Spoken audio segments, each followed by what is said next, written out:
Okay, I like that.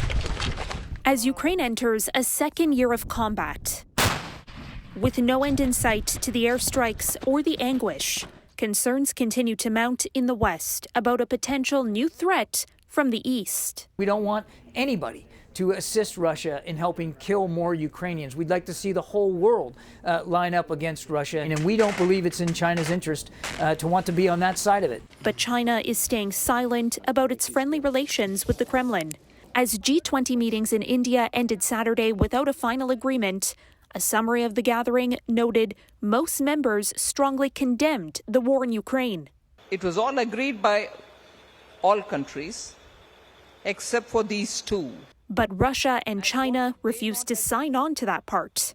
And next week, Chinese President Xi Jinping will welcome the president of Belarus, a close ally of Vladimir Putin's Russia. At the same time, Beijing is calling for an end to the fighting and a start to peace negotiations. On the first anniversary of the war, the Chinese Foreign Ministry released a 12-point plan for peace in Ukraine. The paper tries to take a neutral position while avoiding words like invasion. Western officials quickly dismissed the peace proposal.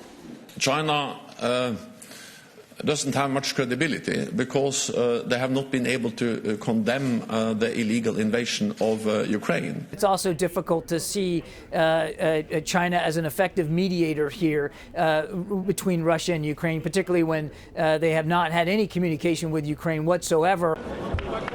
But the French president described Beijing's bid to broker peace as a good thing, adding he will visit China in early April. For his part, Ukrainian President Volodymyr Zelensky told reporters he'd like to meet with his Chinese counterpart. I want to believe China is going to side with the idea of peace and fairness, he said. China's peace plan also insists that the sovereignty of all countries must be upheld. The question now is whether China turns that rhetoric into military support for Russia. The West has so far not found any evidence that China is indeed supplying Russia with weapons. For City News, I'm Caryn Ceolin.